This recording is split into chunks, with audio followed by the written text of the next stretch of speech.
नमस्कार, मी स्नेहल चौधरी. आपण पाहतात आजच्या दिवसातील महत्त्वाच्या घडामोडी. चला तर मग सुरुवात करूया आजच्या मुख्य बातम्यांपासून. फलटण महिला डॉक्टर आत्महत्या प्रकरणी मुख्य संशयित आरोपी पोलिसांना शरण. आत्महत्येवरून राजकारणही जोरदार तापलंय. पैसे घेऊन बोगस मतदार नोंदणी. भाजप आमदारांचा गंभीर आरोप. काँग्रेसची चौकशीची मागणी. हातावर नोट लिहून स्वतःला संपवणं धक्कादायक. उज्ज्वल निकम यांचं वक्तव्य. फडणवीसांच्या दौऱ्यापूर्वीच आरोपी अटकेत. उद्घाटन फलकावर शिवसेना आमदार अर्जुन खोतकर यांचं नाव नसल्याने कार्यकर्ते आक्रमक. फलटणमध्ये 3 दिवस झालं जी घटना घडतेय त्याच्यातली एक मोठी अपडेट समोर आली आहे. फलटणमधील महिला डॉक्टर आत्महत्या प्रकरणी मुख्य संशयित आरोपी गोपाळ बदने हा पोलिसांना शरण आलाय. यातला दुसरा आरोपी प्रशांत बनकरला 28 ऑक्टोबर पर्यंत पोलीस कोठडी सोडवण्यात आली आहे. आत्महत्येपूर्वी डॉक्टरने लिहिलेल्या नोटमध्ये या 2 व्यक्तींची नावं होती. बदनेला आज कोर्टात हजर केलं जाणार आहे. दरम्यान या प्रकरणावरून राजकारणही चांगलंच तापलंय. एकीकडे विरोधकांनी हे प्रकरण लावून धरल्यानं सत्ताधाऱ्यांकडून डॅमेज कंट्रोलचा प्रयत्न करण्यात येतोय. आज भाजपच्या मंत्री पंकजा मुंडे आणि नेते सुरेश धस यांनी पीडित डॉक्टर महिलेच्या कुटुंबियांची भेट घेतली आणि आरोपीवर कठोर कारवाई होईल असं आश्वासन दिलं. तर दुसरीकडे काँग्रेसच्या खासदार प्रीती शिंदेंनीही कुटुंबियांची भेट घेतली. जे दोषी आहेत तेच तपास करतात आणि ह्याच्यावरून आढळतंय ते बरेच पुरावे दाबण्याची शक्यता आहे. आणि जे आपल्याला दिसतंय, कारण का PM रिपोर्ट अजून मिळाला नाही आहे, जे खरं दोषी आहेत त्यांना अरेस्ट झालं नाही आहे, CDR चेक केले गेले नाही आहेत. ते गेल्यावर त्यांना कळलं की हातावर तिने ते लिहिलेलं नाही, तर ते पुसून टाकण्याची पण शक्यता होती. तिची जी सुसाईड नोट होती ती मीडियामुळे खरं तर ती बाहेर आली. तर अनेक अजून खूप पुरावे असतील, पण त्याच्यावर आम्ही शंका व्यक्त करतो आणि म्हणून लवकरात लवकर, वेळ घालवला, पुरावे नष्ट केल्यावर SIT स्थापन करून उपयोग नाही, म्हणून लवकरात लवकर ती SIT झाली पाहिजे. आणि कोणाला वाचवण्याचा प्रयत्न जर करत असेल सरकार तर ते अजिबात करू नये आणि ट्रान्सपेरंट चौकशी झाली पाहिजे. दरम्यान या प्रकरणावरून राजकारणही तापलेलं दिसून येते. ठाकरेंचे खासदार संजय राऊत यांनी या प्रकरणावरून मुख्यमंत्री फडणवीसांवर जोरदार निशाणा साधलाय. काल महाराष्ट्रात 2 महत्त्वाच्या गंभीर स्वरूपाच्या गुन्हेगारी स्वरूपाच्या घटना घडल्या आणि महाराष्ट्रामध्ये पोलीस व्यवस्था आणि कायद्याचा कसा बोजवारा उडालाय, भय कसं नष्ट झालंय कायद्याविषयी आणि कशी अनागोंदी माजलेली आहे ते स्पष्ट झालं. देवेंद्र फडणवीस यांच्याकडे गृह खातं आल्यापासून त्यांचं लक्ष गृह खातं, कायदा सुव्यवस्था, महिला सुरक्षा याच्याकडे नसून पूर्ण राजकारण, तेही विरोधी पक्षाच्या विरोधामध्ये काय कारस्थाना करता येईल आणि त्यासाठी पोलीस यंत्रणेचा कसा वापर करता येईल यातच त्याने संपूर्ण पोलीस खातं अडकवून ठेवल्यामुळे काल आपण 2 घटना पाहिल्या. फलटणमध्ये सरकारी रुग्णालयातल्या एका महिला डॉक्टरनं आत्महत्या केली. तिला आत्महत्या करावी लागली. तिला आत्महत्येस प्रवृत्त केलं आणि ते करणारे गुन्हेगार जे आहे ते पोलीस खात्यात. दुसरी घटना मुंबईच्या रस्त्यावर घडली. एका मुलीवर, युवतीवर सपासप वार करून तिची हत्या केली. ठीक आहे, हल्लेखोराने आत्महत्या केली हा पुढला प्रश्न, पण मुंबईच्या रस्त्यावर सपासप वार करून एका मुलीची हत्या झाली. अशा घटना महाराष्ट्राच्या कानाकोपऱ्यामध्ये सातत्यानं घडताना दिसतात. सातत्यानं मधल्या काळामध्ये वसईत घडल्या, मराठवाड्यात घडल्या आणि अत्यंत असंवेदनशील पद्धतीनं गृह खात्याचा कारभार सुरू आहे. दरम्यान सत्ताधारी नेत्यांनी काय म्हटलंय तेही पाहूयात. विषयाची मी माहिती घेतली आहे.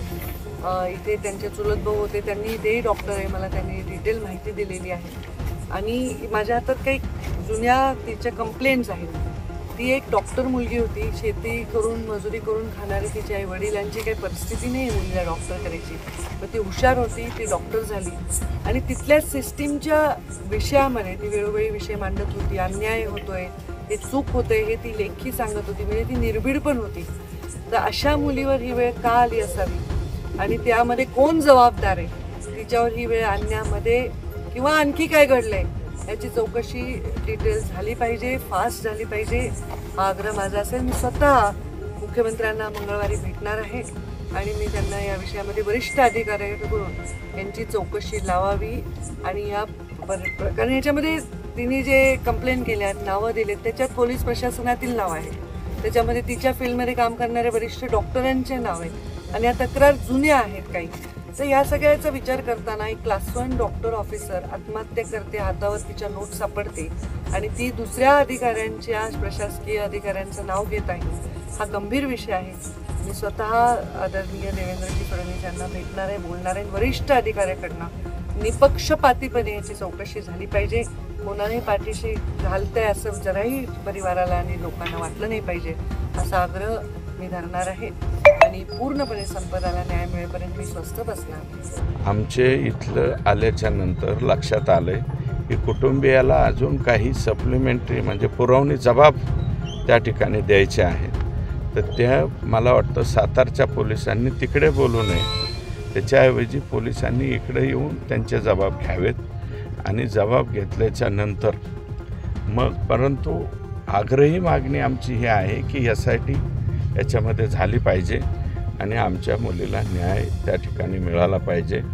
आमचं लेकरू इथून एवढं शिकून आणि झिरो कसल्याही प्रकारचा 1 रुपयाचं डोनेशन न लागता तिचा मेरिटवरती नंबर लागलेला आहे आणि मेरिटवरती पास होऊन ते लेकरू तिकडं गेलेलं आहे, नोकरी करते आणि नोकरी करीत असताना तुम्ही जर अशा पद्धतीने प्रेशराईज करून एखाद्या मुलीच्या मृत्यूला जबाबदार होत असतील तर याच्यामध्ये 306 कलम लागेल हे आम्हाला माहिती आहे. परंतु पुरवणी जबाबामध्ये किंवा तपासामध्ये जर वेगळ्या काही बाबी त्या ठिकाणी निदर्शनास आली तर आणखी गंभीरसुद्धा गुन्हा याच्यामध्ये कलम लागावेत अशा प्रकारची अपेक्षा कुटुंबियांची आहे आणि माझीसुद्धा त्या ठिकाणी राहणार.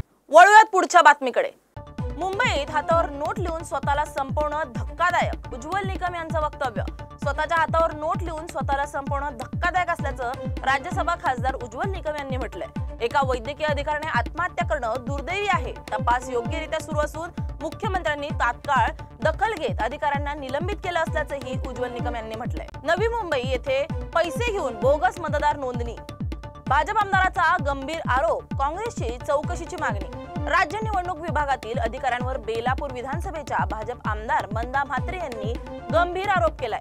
त्यांनी प्रसार माध्यमांना सांगितलं की हे अधिकारी पैसे घेऊन बोगस मतदारांची नोंदणी करतात. सत्ताधारी आमदारानेच हा आरोप केल्याने राजकीय वर्तुळात खळबळ उडाली असून नवी मुंबई काँग्रेसच्या जिल्हाध्यक्ष पूनम पाटील यांनी यावर तीव्र प्रतिक्रिया दिली आहे. नुकत्याच बेलापूरच्या स्थानिक आमदार यांनी प्रसार माध्यमांच्या माध्यमातून जे विधान केलं होतं की इथे निवडणूक आयोगाचे जे अधिकारी असतात त्यांच्या मार्फत कशा प्रकारे बोगस वोटांची नोंदणी होते आणि ते पैसे घेऊन इथे वोट नोंदणी होत असते.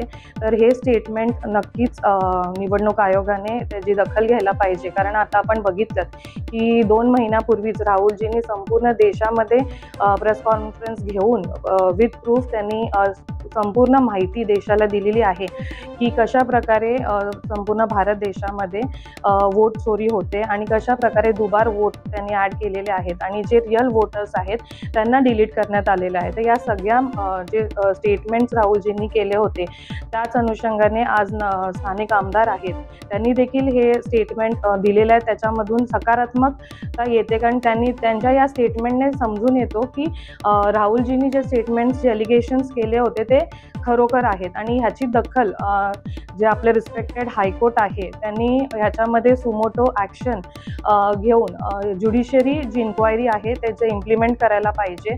त्या सगळ्या गोष्टींचा जर हे केलं तर नक्कीच ज्या आता याद्या आहेत त्याच्यामध्ये चेंजेस करण्याची गरज आहे आणि नक्कीच हायकोर्टने याच्यामध्ये जर दखल घेतली आणि स्वतःहून जर ज्युडिशरी इन्क्वायरी लावली तर नक्कीच आपल्या ज्या याद्या ज्याच्यामध्ये दुबार वोट आहेत, बोगस वोट आहेत आणि जे रिअल वोटर्स ज्यांना डिलीट करण्यात आलेले ते सगळं क्लिअर होईल आणि इथे ट्रान्सपरंटली निवडणुका होतील. तर नक्कीच लोकशाही वाचवण्यासाठी हे जे स्टेटमेंट आहेत त्याची दखल हायकोर्टने आणि निवडणूक आयोगाने घेतली पाहिजे.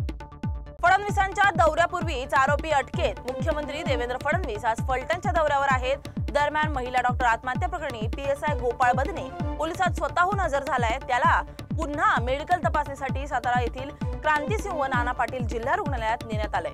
फलटण येथील मुख्यमंत्र्यांचा दौरा आटोपल्यानंतर बदने याला साताराच्या न्यायालयात हजर केलं जाणार आहे. या संदर्भात आमचे सातारा प्रतिनिधी संतोष राणे यांनी घेतलेला आढावा. नमस्कार, लोकशिवाय मराठीमध्ये आपलं स्वागत आहे. आपण आहोत आता सातारा जिल्ह्यातील फलटण तालुक्यामध्ये, जे इथं सत्र न्यायालय आहे. या ठिकाणी गेल्या 3-4 दिवसापूर्वी एक खळबळजनक घटना घडली. येथील जे उपजिल्हा रुग्णालय आहे, या उपजिल्हा रुग्णालयातील एक महिला डॉक्टर आहे. या महिला डॉक्टरनी गळफास घेऊन एका हॉटेलमध्ये आत्महत्या केली होती. त्यानंतर राज्यभर एक खळबळजनक असे वातावरण झालं होतं आणि त्याचे पडसाद सर्व घटकांमध्ये उमटत आहेत. कालच जे 2 आरोपी आहेत, जे महिला डॉक्टरने आपल्या हातावरती सुसाईड नोट लिहून ती नावं नमूद केली होती, यानुसार हे दोघेही त्या दिवसापासून फरार होते. पण पहिल्या दिवशी प्रशांत बनकर म्हणून जो एक म्हणजे जी महिला डॉक्टर ज्या घरी पेईंग गेस्ट म्हणून राहत होती, त्या ठिकाणचे जो मुलगा होता आणि त्याचं नाव जे सुसाईड नोटमध्ये आलं होतं, त्या मुलाला काल पोलिसांनी अटक केली. त्याला याच जिल्हा सत्र न्यायालयासमोर हजर केलं. तर त्याला 28 तारखेपर्यंतची पोलीस कोठडी देण्यात आलेली आहे. आणि त्यानंतर रात्री उशिरा साधारण 10 ते 10:30च्या सुमारास जो मुख्य संशयित आरोपी आहे गोपाल बदने, हा स्वतःहून ग्रामीण फलटण पोलीस ठाण्यामध्ये हजर झाला आहे. त्यानंतर त्याचं जिल्हा उपरुग्णालयामध्ये मेडिकल टेस्ट करून त्याला आज याच ज्या जिल्हा सत्र न्यायालय आहे फलटणचं, या ठिकाणी हजर केलं जाणार आहे. संतोष शिराळे, लोकशिवाय मराठीसाठी, सातारा, फलटण. उद्घाटन फलकावर शिवसेना आमदार अर्जुन खोतकर यांचं नाव नसल्याने कार्यकर्ते आक्रमक. जालना शहर महानगरपालिका हद्दीतील झोपडपट्टीधारकांच्या PR कार्ड सर्व्हेच्या उद्घाटन फलकावर आमदार अर्जुन खोतकर यांचं नाव नसल्याने शिवसैनिक आक्रमक झाले. शिवसैनिकांनी पालकमंत्री पंकजा मुंडे यांच्या हस्ते उद्घाटन झालेल्या नामफलकाला काळं फासून तो फलक उखडून टाकला आहे. त्यामुळे स्थानिक स्वराज्य संस्थेच्या निवडणुकीपूर्वीच महायुतीत वाद चव्हाट्यावर आला असून राजकीय वातावरण चांगलंच तापलंय. 14 वर्षीय अल्पवयीन युवतीचे अपहरण करून निर्गुण हत्या, गुन्हा दाखल करण्यास टाळाटाळ करणाऱ्या पोलीस प्रशासनाविरोधात नागरिकांचा मोर्चा. 24 तास उलटूनही पोलीस प्रशासन गुन्हा दाखल करण्यास टाळाटाळ करत असल्याने नागरिकांनी आक्रोश मोर्चा काढलाय. गुन्हे दाखल करा आणि आरोपींना तात्काळ अटक करा अशी मागणी नागरिकांनी केली आहे. मोर्चात महिलांचा सहभाग लक्षणीय होता. दरम्यान 4 संशयित आरोपींना ताब्यात घेतलं असून तपास सुरू असल्याचं पोलिसांकडून सांगितलं जातंय.